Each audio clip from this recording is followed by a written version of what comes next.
Welcome to Our Power's first gubernatorial power lunch. We're super excited to have you here to join us.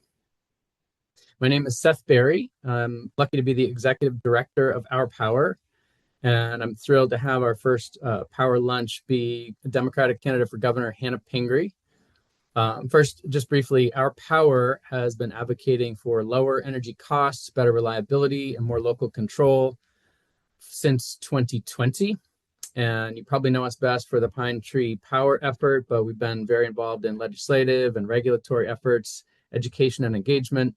You can learn more about us at ourpowermaine.org, and you can also donate to either our education and engagement efforts or our political work. So without further ado, Hannah Pingree is a Democratic candidate for governor, of course, and has served as Maine's Speaker of the House. I was fortunate to be her Assistant Majority Leader. She was also my House Majority Leader when I first came into the legislature, Hannah, I think exactly 20 years ago, that election. Hannah has chaired her local school board, which I hear is the hardest job in politics. She has directed the Governor's Office of Innovation and the Future, co-chaired the Maine Climate Council. I could go on and on. And if you're unenrolled or a Democratic member of the Democratic Party, you can rank Hannah among your choices, first, second, third, etc., in the Democratic primary next Tuesday. Hope that's on your calendar and that you have a plan to vote if you haven't already.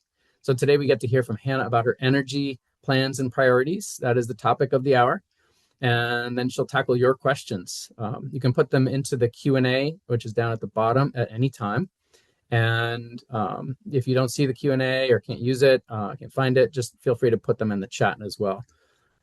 We can't see you, so you can enjoy your lunch while you're watching and listening. You can take a little walk. And after Hannah gives her remarks, I'll pose as many of your questions as we have time for. So Hannah, welcome. Thank you again for joining us, being our first guest here at the Power Lunches, and take it away. All right, Seth, I'm your guinea pig. Is that what you're saying here? That's right. That's right. Exactly.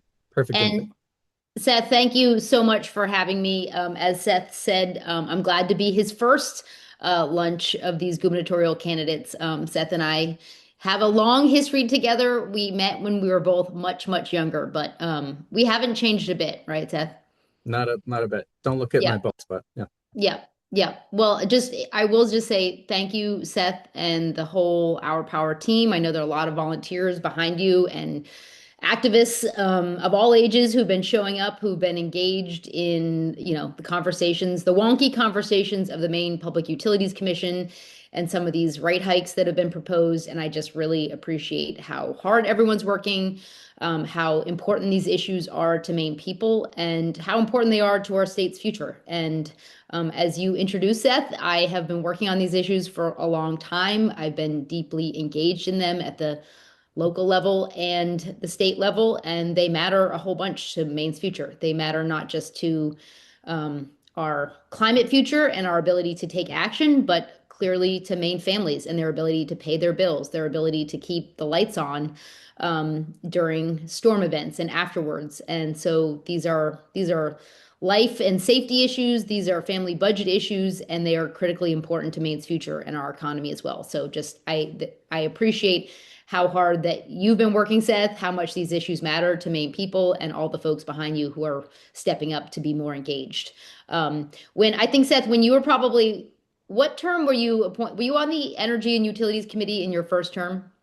I was. That was where you put me. Yeah. And I had a great time there. It was a big year. Okay, good. Well, I take full credit for your future beyond. I mean, Energy and Utilities Committee used to be the sort of wonky committee where we were talking about pretty wonky things, but it's obviously a committee that matters a whole bunch. And so, again, I just appreciate how much these issues are now front and center.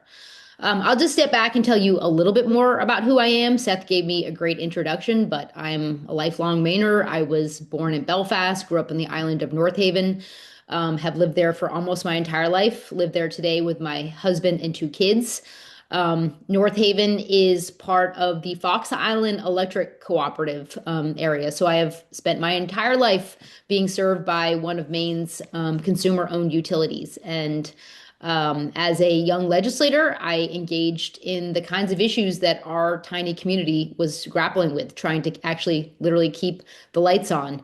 We were trying to build a new cable from the mainland, in mid-coast Maine to the offshore islands to keep our power going. And we had this tremendous cost in trying to actually figure out how do we upgrade this power cable. I think it was a $6 million project that we knew that local ratepayers could not pay.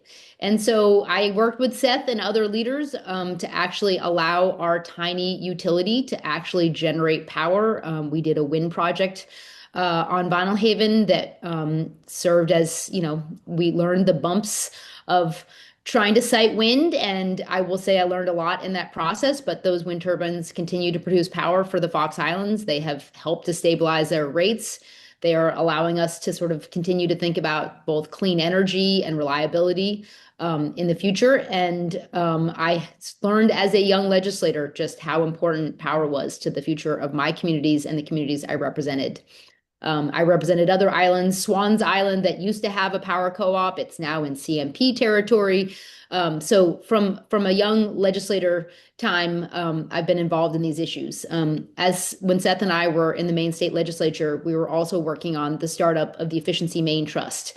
It was sort of a much smaller organization, and we took it to the next level because I think we recognized just how important it was that we invest in energy efficiency. We invest in actually maximizing the power of our grid and helping people actually save money on their bills. And I have always believed very strongly in energy efficiency and our ability to continue to invest in that to make a difference in people's lives, but also ensure that we are doing our part to reduce our emissions. So I'll just quickly say that I spent 8 years in the Maine legislature. I had the huge opportunity to serve as Speaker of the House. I learned during that time just how do you actually get things done in government. I was very proud to be elected as Speaker of the House unanimously by Republicans, Democrats, and Independents. Seth was there right by my side with John Piatti, where we were running a really good process for 2 years, grappling with incredibly difficult budget issues. We passed bipartisan budgets. We invested in energy efficiency. We invested in reliable broadband, which is incredibly important to our state's energy goals. But we spent 2 years actually getting really hard things done. And I think the most important thing for the next upcoming governor is to, not just have a lot of big goals, have a lot of big talking points, but actually know how to get things done in state government. And I was term limited from the legislature, and Seth kept carrying on for me in those next couple of years, but went back home to my hometown, had 2 kids, ran a family small business, faced the challenges of a small business paying very high energy cost, worked on energy efficiency in my hometown, helping people weatherize their homes, helping them start to install heat pumps, and then have came back to state government in 2019 when Governor Janet Mills got elected. She loved this Kurt Vonnegut quote that every government ought to have a department of the future, and she asked me to come help start this new office for her. As you probably recall, Governor LePage had gotten rid of Maine State Planning Office, the office that did long-term policy planning for the state of Maine. So I got to spend almost the last 7 years working on some of the critical long-term challenges facing the state. Opioids, housing, children's issues, aging issues, economic opportunity for people across our rural state, but also newly arriving immigrants. And then crucially, climate and energy. And I think people probably recall Governor LePage had said climate wasn't real. And Governor Mills wanted us to take proactive action. And so I helped write Maine's climate law, requiring us to reduce our emissions by 2030 and 2050. It's a comprehensive law that requires us to focus on affordability, equity, ensuring that all communities are engaged, that lots of people are involved in Maine's climate planning process. And over the course of the last 7 years, we've put out 2 bold climate plans about how do we actually reach our goals. And obviously, critically important to reaching those goals is investments in our energy systems and our energy grid. We have now a law in Maine that requires 100% clean energy by 2040. And that obviously is one of the overriding factors of all of the work that Our Power and others are doing. I truly believe that doing our part globally to reduce emissions is essential to Maine's future. We are a state where we are already seeing the impacts of tremendous climate change on our coastline, in our natural resource industries, in our communities. We are already paying the price for huge storm events. We are seeing high heat days. We are seeing impacts on people's health. So I'm sure that nobody on this call needs convincing that continuing to take action on climate is important. And a lot of that action is about how do we start moving away from fossil fuels and investing in clean energy for people's lives and the future of our state. But critically important to that is that we have a framework of investing in our grid and investing in a future that allows us to have affordable, clean energy. And I think that really is the subject of everything that we will be talking about here today. I think that Maine has seen tremendous progress. We are continuing to invest in clean energy resources, but we need to focus on how we ensure that those investments are affordable for Maine people, that every Maine person, regardless of their income, sees their power rates be stabilized and go down, that they have the ability to invest in energy efficiency and the kinds of technologies like heat pumps and heat pump hot water heaters and solar and battery that actually benefits their families and their lives. And that we also have reliability. I think I was in Washington County just a couple of weeks ago. We know that down in Washington County and Versant Territory, people have some of the most unreliable power in the entire country. I helped actually lead the effort to recover from the 23 and 24 storms, and learned that people all over Maine saw long power outages, but down in Washington County, having your power out for more than a week meant that, people lost all of the groceries that they had, all of their food, seniors really, really struggling to stay in their homes without heat, without the ability to keep medication cold, without, the ability to stay warm. So these issues aren't just kind of hypothetical climate and energy issues. They are really core to people's lives. And not only just how do they pay their bill, but how do they stay safe in their home. So I'm sure we'll get into the deep details, but I put out, I think it's really important that when you run for governor, when you run for public office, that you travel the entire state, that you listen to people, and that you tell people what you will do to solve the challenges that they face. And my campaign, we have done that on housing issues, on healthcare issues, on economic opportunity and affordability, but also on climate and energy. And obviously, I think energy is very much linked. It's one of those top couple issues that matter to people's daily lives and bills and affordability issues. So I'll highlight a couple things that I'm sure we'll get more into the details about my energy plan, how we will actually deliver clean power that improves the lives of Maine people. And I will just say, though, just preface this, I know everybody knows this, we're doing this at a time in which President Trump is not helping. We saw during some of my opportunity to work on these issues, huge opportunities coming from the Inflation Reduction Act and from investments that were coming from the federal government, a real partnership to lowering energy costs, investing in clean energy jobs, actually helping businesses and schools and small businesses and homeowners make these investments. I'm sure people are aware that a lot of that has now been rolled back, which means that the states are facing more significant challenges. And simultaneously, we have tariffs. We have a war in Iran that have increased energy prices across the board for Maine people and the American people. And those are also showing up and making the job of the next governor much, much more difficult.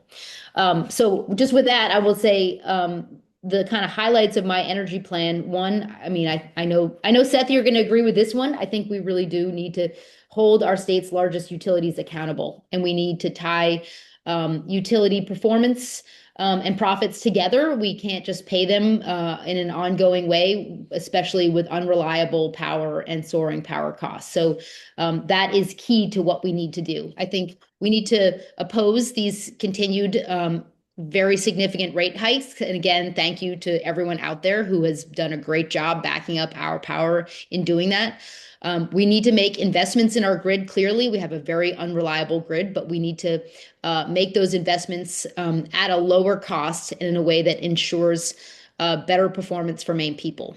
And I'm sure we'll get into how to do that, but I think we need to lower the rate of return for the state's largest utilities. And I know that that is an issue that our power has been very focused on. There's a lot more that we need to do to lower electricity costs for Maine people. Everything from Seth, you know that I love electrification. I think efficiency, electrification, especially doing it in a smart way that benefits people, especially low-income families, can make a tremendous difference. Our grid isn't ready for the storms we're seeing. It's not ready for the electrification of the future. So making those investments in a careful and thoughtful way so that we are ready for the future that is coming and that is here is incredibly important. And we also need, again, to do it with lower cost financing. And I think we'll talk about some creative ways to do that. I am very open to alternative strategies in which we even look at different ownership structures for parts of our grid's transmission system. Again, I've talked about we need 100% clean energy by 2040. Again, I often talk about the state of Maine. We don't produce fossil fuels in the state of Maine. We import at least $4 billion a year of fossil fuels. So our ability to transition to clean energy that is produced in Maine or produced in this region is a huge economic benefit, a jobs benefit to Maine, and also a way to stabilize our energy prices. We know that the price of natural gas has had a tremendous impact on the price of electricity for Maine people. And I will just say some folks on the other side of the aisle will say that clean energy is, the number one driver of power costs. We know that storm recovery costs and the price of natural gas has been the number one driver of the cost of power in the state of Maine. So continuing to invest in clean energy, but in a way that maximizes lower rates and lower costs for Maine people. We have some huge energy projects that could deliver clean power to Maine people, deliver jobs, everything from the significant Aroostook wind project to other clean energy and battery projects across Maine. We know that we need to do this, but we need to ensure that we are actually pursuing the least cost power projects. And that will require a continued shift from the way away from the way in which we are now procuring power, encouraging lower cost projects, encouraging community-owned projects that benefit Maine people, but continuing to focus on how we do it with 100% clean energy goal by 2040 is going to be my focus, but also hopefully the focus of the next governor. We'll get into this, but the AI issue has come up literally everywhere I go. It's a hot topic. And I will just say part of my plan is I think we urgently need state moratorium on AI data centers until we have a very clear framework for both how those centers will procure their energy, ensuring it's clean energy, but also ensuring that we have other environmental and community benefit agreements in place. I want us to have the strongest standards in the country to ensure that ratepayers are not impacted, but also communities and the environment are not impacted. And I think we are already seeing, I would have signed that bill had I been governor, had it hit my desk. And I think it is urgent that we get this in place quickly because we know that these centers are popping up all over the country. We've seen in Virginia and Texas what they have done to power costs and surrounding communities. I won't go into the deep details, but I think every person running will say we need to continue to modernize how we permit these projects, how we both support community benefits and ensure that people are not being trampled on, but we still are going to need to be able to build clean energy projects and transmission in a way that makes sense for Maine people. And if that gets too bogged down, it costs ratepayers more. And so this is not an easy conversation, but I think it's a really important conversation if we want to reach our goals and ensure that Maine people are benefiting. The last two things I'll mention, I do really love the opportunity for Maine in terms of our future of our economy. I think Maine is a state where we already produce a lot of clean power. I think energy efficiency jobs have actually been the leading job that is part of our clean energy workforce. And I think, everything from electricians to heat pump installers to the engineers who do these projects, these are great jobs for young people in the state of Maine. They pay above average wages, especially when they're union jobs. And so I am just a big believer that continuing to grow Maine's clean energy workforce to not just serve Maine, but serve the entire region is an opportunity for our state. And last but not least, I'll just continue to mention that I think it is essential that the next governor continue to invest in energy programs that benefit moderate and low income Mainers and ratepayers. I've been excited to be a part of projects like Efficiency Maine's project to install heat pumps in mobile homes. We've led the country in heat pump deployment. We've led the country with some of these pilot projects. But obviously, it is urgent to ensure that those folks who can least afford high power bills see the benefit of some of these transitions, see the benefit of these new technologies. And we have invested in programs to do that. We have invested in weatherization, but as governor, I am very, very excited to take that work to the next level because I know how much it improves people's lives. I have run a small housing organization that weatherized people's homes. And I know that it really does make a difference. And, I think we have many, many low income ratepayers, fly heap seniors who are living in leaky homes where their quality of life, their energy bills, and everything else is improved with these investments. So again, just thank you, Seth, for all of your activity. Thank you to everyone who's doing so much heavy lifting. And I really appreciate the focus on these issues in this governor's race. Thank you, Hannah. That was incredible. And I think the questions are piling up, which is fabulous. That's just what we want. Keep them coming. We will be looking at the Q&A and the chat and answering as many as possible. For our first question, David, I hope you're there. I'm going to try to bring in David Gibson to actually ask his question live. David is, I just lost him somehow. I'll try again when David is back on. But I know David. I've worked with. There he is.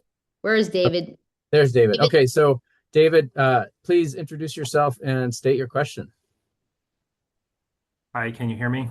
Yes, we can. Thank you, Hannah. Really appreciate everything you've said. Driving around this winter, more than half the homes I saw had ice dams and many small businesses too. This means that heat is leaking through the attic to melt the snow off the roof, which refreezes when it gets over the eaves, often causing damage in addition to costing thousands in wasted heat. The Weatherization Assistance Program and Efficiency Maine programs combined have insulated fewer than 4,000 homes per year in recent years, meaning it will take more than 100 years to seal and insulate all the homes and small businesses that need it. What will you do to accelerate insulation efforts? And as governor, would you consider training and mobilizing the National Guard to insulate low-income homes, treating this as a true emergency? Great question, David. And honestly, David came to a town hall I did in Bar Harbor just a couple months ago, and I've worked with David on the startup of Maine's Green Bank and his leadership on energy issues at College of the Atlantic. So honestly, David, thank you for everything you have done. And I love this question. Honestly, I can't speak to the National Guard. I think that's not a bad idea. I don't really know if that's possible to pull off, but I do think that significantly increasing our investment in energy efficiency, especially in those old leaky homes, especially in low-income homes, is something I feel passionate about. I have helped in my own town blow cellulose into attics, and I know what a significant difference it can make. And I've pushed Efficiency Maine over the years to do much more. And I think, we've seen in, I had the opportunity to travel with Governor Mills to Norway and Denmark, where they did really an all hands on deck. How do we ensure that every home is super weatherized? And it made a tremendous difference in the quality of life in that country. And they had a lot of old homes just like Maine. And so I think significant investment. We have programs through the Efficiency Maine Trust, but I would support a robust state bond to really help more homeowners and small businesses and schools not have those ice dams, save a lot of energy that's leaking through the roof, and invest in the kinds of technology we know that can really bring down the costs for those homes. So love the question. I want to go big. I know that you'll be there to help me. I think that Maine's Green Bank, we have an opportunity. We've seen in states like Connecticut where they've gone much bigger with how they leverage public and private capital to invest in efficiency programs. And I think Maine has the opportunity to do that. So again, thank you, David. I know you've been an awesome, awesome supporter of these things, and I'm excited as governor to work with you to go much bigger. Great, thank you. And again, keep the questions coming. I'm going to go through them more or less in the order in which they came in as best I can, unless I think something's been answered. First question. Oh, and if you want to be promoted to actually talk and phrase your own question, I would just ask that you raise your hand, and we'll fit in as many of those as possible. Just trusting that you'll keep your question brief. And the first up is William Weber from the Portland, I think it's Climate Action Team. Is that right? Yes, that's correct. Thank you, Seth, for pulling these power lunches together. It's very inspiring and hopeful that we can actually do something, given all the obstacles put in our place. Portland Climate Action Team has about over 100 residents of Portland committed to the city's climate action plan, One Climate Future. And I guess I'd like to ask Hannah what her perspective is on net energy billing and whether the legislature went too far in the last modifications and what she would recommend to try to bring that swing back to giving us a better chance to meet that 2040 goal, which at this point is starting to look a little shaky. Can I get your opinion on that? Yeah, I mean, I would say 2040 is still a long ways away, and technology is rapidly evolving. And, the good news is we know that solar especially, but solar and wind is very cost effective. It makes a lot of sense. It's becoming more and more affordable with and without even some of the tax credits that President Trump has repealed. And I won't sugarcoat. Some of his repeals have made some more significant headwinds for how we invest, especially in larger scale renewables. But I still I think your question is a good one. I'm actually going to look to Seth. I mean, both of us actually worked. I think, Seth, you were the chairman of the Energy and Utilities Committee as some of the net energy billing and solar investments went into place. And we have seen a bit of a pendulum swing. I think some of Maine's programs were viewed as too generous, and I think they were, pegged to also energy prices, which changed in a way in which people weren't entirely anticipating. And the legislature has now rolled back some of those programs to ensure that they were not harming other ratepayers. And I think, that pendulum going back and forth has been somewhat appropriate. I still think that net energy billing is important for residential properties and small scale renewables, and I would strongly continue to support that. I know Republicans running and others are talking about repealing net energy billing. I am not. I think it is an important program that allows people to invest in renewables. But I do think that we are going to need to think about how do we continue to incentivize renewables for communities, for businesses, for schools in a way that allows those investments to continue to go forward, especially at a time in which the federal government has started to roll back some of the clean energy tax credits. And I think it's going to require creativity in state government. I mean, I am in favor of considering whether or not we think about state level tax credits. I think that again, many of these renewable investments make sense no matter what, but actually many of the public entities that are thinking about investing in these kind of projects can't handle the overall cost. So this actually gets back to, do we have a green bank that helps to invest in,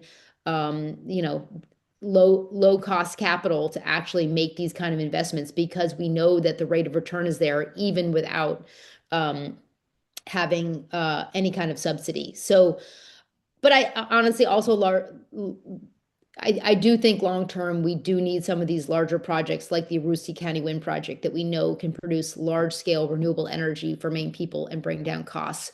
That those kind of projects are important. So I think we need a balance of small scale rooftops, community energy projects, public projects, but also to balance that with some larger projects that are very low cost that will stabilize rates for all Maine people. I think this is one of the things that I'm excited to work on with our power to ensure that we have the incentives in place, that these investments will make sense for multiple kinds of entities. I also think one of the opportunities for any governor, but certainly I have experience doing this, is to work with other governors in the region on how we can jointly incentivize clean energy projects across, especially the New England states. We have very similar climate goals. Some of the other states don't have the same ability to invest in renewables and the same kind of opportunity that Maine has. And so that's how I see this being an economic opportunity for Maine. And we've done things. The regional greenhouse gas is now, from Maine down to, I think, Pennsylvania. I can't remember. Some of these states have gotten out, but it is an entire region working together on investments that lower emissions. And I think we can do some similar things with clean energy investment. Okay, so fantastic. We are about the halfway mark, and I think actually I want to wrap it up around 12:55. So let me go through some as quickly as possible here. Bill Dunn, who has a utility consulting background, I will say, says the PUC has totally failed Maine ratepayers. Year after year, Maine continues to have the worst or near worst reliability in the country and the worst customer satisfaction. What would you do to force the PUC to do their job or redefine their job and serve Maine ratepayers and not the foreign owners of CMP and Versant? I love Bill's fired up. I love it. Yes. No, I've heard the same concerns. People are very, very frustrated. We have a huge grid. We have very unreliable power, and we have utilities making a lot of money off Maine ratepayers. We have a fairly strong law in place to hold them accountable, but I think we need to take that law to the next level. And I actually think part of it is we have a somewhat unbalanced system. We have just created a new Department of Energy Resources. We have an Office of the Public Advocate. We have a Public Utilities Commission, and they still don't have the expertise or the staffing and the legal teeth to hold our utilities accountable. And I actually think it is about public utilities commissioners, but also those other entities, especially the Department of Energy Resources and the Office of Public Advocate, having more ability to intervene, more ability to be a part of these rate cases and push back on especially the state's two largest utilities and hold them accountable for what they are not delivering to Maine people. I think that requiring better pay for performance. So basically, if the grid is working and you're delivering reliable power, we will pay you. If you're not, we're going to pay you less. That includes even, the continued investments that they make in the grid. So I'm all in on how we actually hold them accountable, and I think it is about having those folks who are doing the work in regulating and monitoring their progress, actually having more teeth and expertise to use the data that is coming in to hold them accountable. And I really don't think we have. I think we've had a pretty unbalanced system in which the two utilities have a lot of attorneys, they have a lot more data and lawyers and everything else. And I think the government regulators have been just trying to catch up. So yeah, I totally take and agree with your question. I mean, I think this is part of talking about the rate of return for the utilities and actually doing these grid upgrades. Lowering that rate of return will certainly save Maine people money. I am also open to alternative sources of financing for some of the huge grid upgrades we've seen. Again, I worked on the recovery from the 23-24 storms. We have a very old grid that is unreliable in many spots, and it does need work. And I think considering whether or not some kind of public bonding could be used to invest in our grid that is not on the backs of ratepayers, but I would not support that unless we can significantly lower the rate of return in the benefit for Maine people. Great. I'm going to go to the chat and an early question asked by Becky. Becky wanted to know about, while we build out in renewables, how will we assure that we build on previously developed land first while protecting forests, wetlands, and farmland? Great question, Becky. And I know Becky well. Hey, Becky, thank you for joining in. I love this question. I mean, I think that, we have seen significant solar deployment in the last, 7, 8 years, and Maine people have had some anxiety about the development of that on some prime farmland. And I think, I'm a lover and big nerd on planning, and I think we should be really clear about where we have opportunity to deploy renewables, where communities want it to go, where it could go, and where it will have the least impact. I will say we have a much stronger law now in the state of Maine about siting on agricultural lands, and that I think that law will actually do a fair amount of heavy lifting to help protect some of the prime farmlands. But I think it's also about coming up with those spots where we know we have opportunity. We do have a law right now that encourages development of renewables on PFAS impacted land, um, as well as brownfields. A lot of people talk to me about, huge roofs and large, kind of vacant areas that have been, sadly impacted by other kinds of environmental exploitation. That's where we should be putting this clean power. Obviously, we're going to need to still site a lot of clean power across Maine. We want to do it in a smart way. And I think it really is about planning in a smart way about where does the state of Maine, where do communities actually want to see this? Where are the opportunities to do it? Where are the places where people are excited to make it happen? And I think by doing more proactive planning, you end up with less. I wish they hadn't put it there. So I think we are now on our way to doing this, and I completely agree with you. To meet our state's climate goals, we are trying to ensure that we keep our productive farmland, that we keep Maine forested, but Maine is a very big state with a lot of land, so let's get this right. Excellent. And this next one is from Wayne Jortner, who I will say is a former senior counsel for the public advocate. And his question is, would you support, actually, I'm going to frame this a little bit. So the utilities have to manage interconnection requests. Someone wants to hook up to the grid for generation, for storage, or for use. That interconnection is managed by the utilities. They tell you when it can happen, how it can happen, how much it will cost you to do. And it's kind of like if it was a highway, they would control the on and off ramps of the highway, right?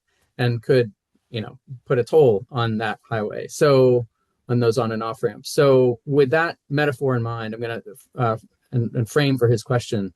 The question is, would you support requiring our electric utilities to transfer certain gatekeeper functions, such as interconnection, it could be others like planning, to a public entity? And I do know that there was a report on this by the Acadia Center, and maybe there was some other group that was involved in it. I don't know if you've had a chance to review that idea of a public entity managing some of those functions, but what do you think about it? Would you support it? Well, no, Wayne, thank you for the question. And Seth, thank you for the introduction. I will just say, I've heard a lot of grief from people trying to install community clean energy projects, do, battery storage projects, install all kinds of clean energy that have run into this grid interconnection challenge, especially with our state's largest utility. So I actually haven't pondered your idea a lot. I'm definitely excited to read that Acadia Center report, but honestly, like on first glance, that makes a whole lot of sense. I think we have put way too much power in the hands of these utilities, and the ability to have a public entity intervene and say, it's sort of, instead of just saying, CMP can say yes or no, to actually have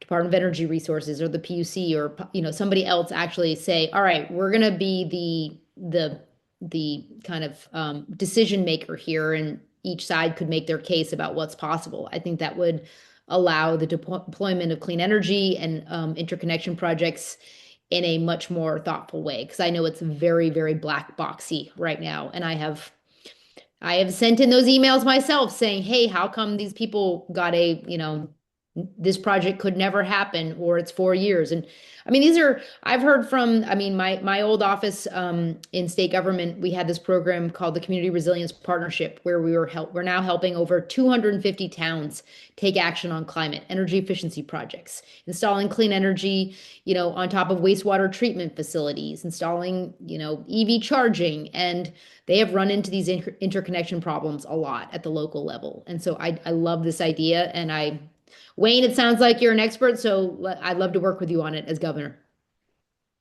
He is. Okay, great. And David Bilski has a question in the Q&A about storage, wondering how you think in Maine we can spur development of storage, batteries, for example, perhaps other kinds of storage for use with both wind and solar power on a large grid scale. Yeah, great. I mean, Maine has done some incentives to encourage battery storage, and we have a fairly bold goal. I don't know how it actually now relates to other states, but I think obviously, the sun and the wind are not constant in Maine, and I think how we balance, I mean, if we're going to meet our 2040 goal, you need to have a balanced grid. And all of our assets need to be thought about in a very thoughtful way to actually make this clean energy future possible. And so battery storage is crucial. I think there's a lot of new and evolving technology that hopefully will bring down the cost of battery storage and make it more viable. And I think there are some even old school projects, which I'm not an expert on. Don't quote me on this, but pump storage and sort of pumping a whole bunch of water uphill. Some of these projects are in the works, but how we actually utilize all of the grid assets we have in a much smarter way is going to be exactly what we need to actually meet our goals. And part of this, I mean, we know we have a lot of future opportunity with distributed energy resources. I mean, large scale projects will be very important, especially in the right locations, but also, how we store energy in electric vehicles and in battery storage in people's homes, and how we better deploy these resources. I really don't believe that we're doing that right now, and we have an opportunity to do that with a much more advanced way of thinking about our grid.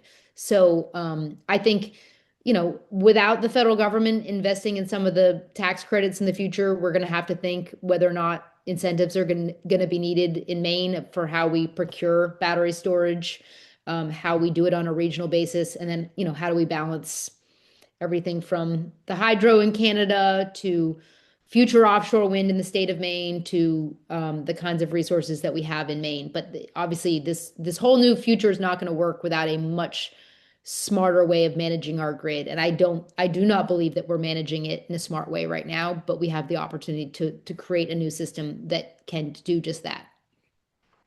And I think we're going to need 6 hours with you, not one, to answer all these questions. But maybe in the next 10 minutes, we can just do a kind of a lightning I'll try to be shorter. No, you're much more concise than I am. Related to storage, we have a lot of lithium in Maine, and there's been a recent report about it. How do we balance the need for electrification, which a lot of lithium batteries are a big part of that for cars, with protecting Maine's natural landscape from harmful extraction practices used to obtain the materials needed for battery storage? Yeah, a good question. I mean, I am not a mining expert. I know there are types of mining. I mean, I've learned about it in state government, and that there are types of mining that are incredibly destructive to the environment, and there are other types that are less so. I think Maine has a very strong environmental protection law, and I support that law and encouraging it and continuing it to be as strong as possible. I think if there is a way to extract lithium in a way that doesn't impact surrounding communities, I think we should consider it. I think that obviously we all need to do our part, but I don't support sort of reducing our environmental protection in the state of Maine. But I do think that all of the different types of technology are going to be necessary. And I think lithium right now obviously is important. Maine has some lithium that I have been told could be safely extracted, but I am obviously not a big supporter of lots of mines that we know are not great for the environment and surrounding communities. I will say I think I'm excited by new types of battery storage that we know, especially sort of the longer duration storage, can be done in a way that involves less environmental impact. And I think, this president is doing some real damage to the kinds of innovation that that needs to be happening in this country and around the world. But the good news is other parts of the world are racing fast. Especially this war in Iran is just reminding people that investments in clean technology and clean energy have huge economic benefit. They have national security benefit, and they are continuing to innovate in ways that have a lesser impact on the environment and are still able to have impact. And so that is an opportunity that I think Maine could probably also continue to focus on, and how we do battery storage without lithium for some of these larger projects. Great. A couple questions about Maine public employees retirement system, Maine PERS. How would you support divestment from fossil fuels and Maine PERS assets?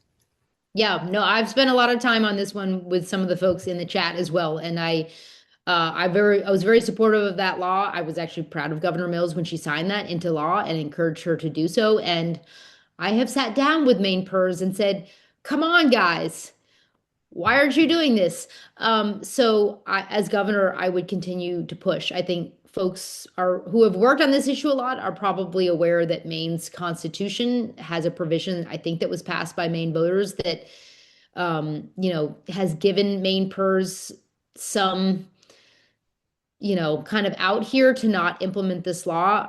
I think it makes common sense to continue to invest from these fossil fuel companies for both the impact they're having, but also I don't think that they're good investments for the state of Maine, but that's an argument that we may need to continue to have. But as governor, I would keep pushing PERS to do this, to do exactly what we asked them to do in the law when it was passed. And again, a huge thank you to everybody who's been pushing on that. I've met with young people, I've met with activists from all across the state of Maine who care a lot about this, and we're disappointed to see this law not be fully implemented. Great. Plug-in solar. Valley Geiger, representative and on my former committee, Energy Utilities Technology, mentions Maine was just the second state in the nation to pass, and the governor signed a plug-in solar bill. Do you see any creative ways to get these kits out there? Yes, thank you, Valley. I just throw in there a political plug that Valley is one of my awesome endorsers and supporters. So thank you, Valley, for all of your help and support. And I love this new law. I have read a little bit about, I think one other state has passed it. I think there are now rules being developed about how to implement it, but I think it's super exciting to allow sort of this much smaller scale renewables that can be deployed to every household in the state of Maine, in a way in which people can save money and produce their own clean power. That is really, really exciting. I think that using entities like the Efficiency Maine Trust, using requiring our utilities to help give people some kind of offset. I think there's a real opportunity to deploy these resources in a way in which everybody can benefit quickly. So we've done well. We've led the country in heat pump deployment and deployment of heat pump hot water heaters in a way in which people have seen their power costs go down. They are more efficient. I think we could do the same kind of rebate program with these small scale plug-in solar projects and have a huge, huge benefit. I've also worked a lot on deploying weatherization and heat pumps to LIHEAP homes and LIAP homes. I think that those are homes where, really low income people are struggling to pay their power bills. And I think working with Maine Housing and our CAP agencies to deploy the kind of plug-in solar that is now available, or it's becoming more and more available, that would be an exciting opportunity. Great. I realized I didn't credit the lithium deposit question. The questioner was Azalea Cormier. Azalea, thank you for that. Great question. Next question is from Eliza Donahue, who is the director of the Maine Renewable Energy Association. And her question is about the DOER, Department of Energy Resources, recently created. And as she says, it has a great deal of responsibility in effectuating Maine's clean energy future. What qualities will you look for in a DOER commissioner? Great question, Eliza. And Eliza's done a lot of heavy lifting. I think I'm very excited that this is now a cabinet level agency, and I think I worked with this office when it was a office, not a department, and I think elevating it shows just how important energy issues are to the future of our state, our economy, people's households, and bills. So I'm gonna look for with my entire cabinet, the best thing the next governor gets to do is you hire a very, very talented, smart team who knows how to get things done, but also really is thinking about the future and the kinds of change that we need to see happen. And I think this is, I don't have anybody picked out for any commissioner job. I think the opportunity is to find the best people in the country who can really, really move the needle for Maine people. And I'll look for somebody who has a background in energy issues, but also, cares deeply and understands the impacts of these issues on Maine families, especially low-income families, and also Maine's economy. So smart person with background, but also a great manager because, this team needs to be very well managed. It needs to be able to work well with the Public Utilities Commission and the legislature and the Office of Public Advocate. And we have a huge opportunity to actually move the needle in a way that deploys clean energy, but also lowers costs. And that's a tall order, but it's going to need somebody who knows what they're doing and is ready to get the job done. And I will just say one of my brags, and I don't know, Seth, you can back me up, is I am good at hiring smart people. I am good at working with, talented legislators and trusting them to do their jobs, but pushing them really hard to ensure that we are getting things done. And that's what I've done for my entire political career. And I think that's one of the most important things the next governor needs to do. Great.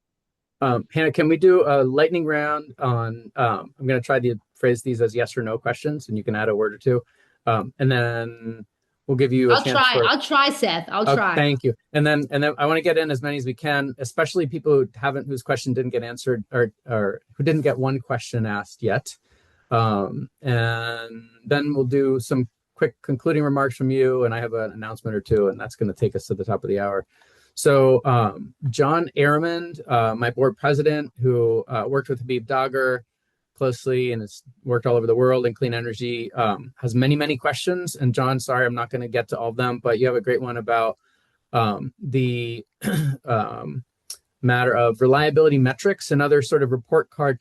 This report card that CMP puts out and Versant puts out, which was required under the utility accountability law in 2022, it's all based on self-reporting. So the investor-owned utilities are writing their own report card. Would you support requiring that either the PUC or another entity issue that report card? Yes or no? Yes, I love dashboards. I love transparency. And obviously, I think it would be having a trusted entity doing that would make a big difference. Love that idea. Fantastic. What about more? I think you kind of referred to this, but can you yes or no support for public investment in renewable energy projects such as NYPA, the New York Power Authority? Yeah, I think it's an idea worth pursuing. We've got a lot of clean energy to build, and public investment in those assets as well as transmission is a way to save a lot of money for ratepayers. Great. Sorry, this one's not going to be yes or no, but can 2 or 3 words to describe your relationship with your public utility commissioners if you are elected. That's from Vaughn Woodruff, by the way, who you probably know. Anybody I would appoint, I would need to ensure that they are the highest level capability commissioners who I trust, but they are also independent. So I would look to appoint people who are on the ball and could do the job. And the accountability is obviously the reappointment, but I would push them hard on appointment to ensure that they have the same beliefs and goals that I have. Love it.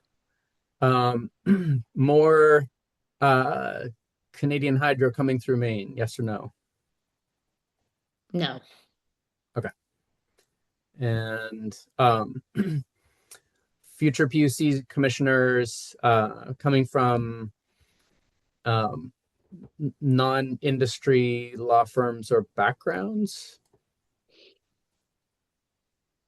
I think we need to appoint the most talented people. And I think independence and having the public trust those people to be independent is most important. And so that would be the goal I would value, is just somebody who understands the future of utilities but is independent. And I think many people have told me, don't appoint former utility lawyers or lobbyists, and I hear you loud and clear.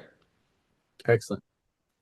So I want to give Hannah a chance to give us any concluding remarks. I do have some announcements, which you're definitely going to want to stick around for.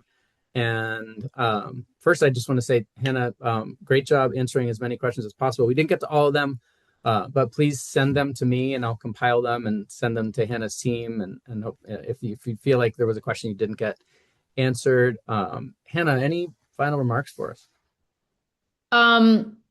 I shouldn't start with them. Thank you all. Thank you so much, Seth. Thank you to everyone who's tuning in on your lunch break. It's been great. I'm a huge nerd on energy and climate topics. And if elected governor, I would really look forward to working with everybody. These are issues that I am passionate about. They're very important to Maine's future and they're exciting. But they're also challenging, and they're going to require creativity and really digging in on some new ways of thinking about the future of energy in the state of Maine. So I would be honored to be your number one vote. We're now 8 days away from the election. I think Seth outlined this, but you can. I would be deeply honored by your number one vote. If I'm not your number one, I'd love to be your number two. I think that these are really important times in which they require governors who care deeply about Maine's future and are ready to hit the ground running. Just a reminder, you can vote in your town office or city hall until Thursday. You can vote absentee. The election is next Tuesday. This is an election in which both Democrats and unenrolled voters can vote in the primary. So if you're not a Democrat, you can still vote in the upcoming primary. You can choose to vote in either one, but encourage you to vote in the Democratic primary. And again, just really, really appreciate you all tuning in. And obviously, I would be honored by your support. Okay, Hannah, what a great job. No surprise. And it was wonderful to see you and catch up. And good luck next Tuesday. I do want to say also for folks that are interested in hearing from other candidates, we have Troy Jackson coming up for a power lunch like this at 1 o'clock on Wednesday, Shenna Bellows at noon on Thursday.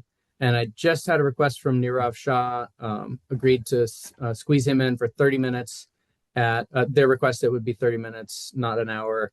That'll be at 1 o'clock, so just after Shenna on Thursday as well. We did have responses to our survey from one Republican. Other Republicans did not answer our survey. And also from independents. There's at least one independent who will be doing a power lunch with us after the primary. So we are nonpartisan. This is not about, we're pulling for Democrats or Republicans. Our power is a nonpartisan group. But if you want to read the responses that Hannah gave and that other candidates gave to our specific survey questions, you will find them at ourpowermaine.org. I just put that in the chat. And we would love your thoughts about the survey and the answers that they all gave. There are some short answer questions that you'll see towards the end.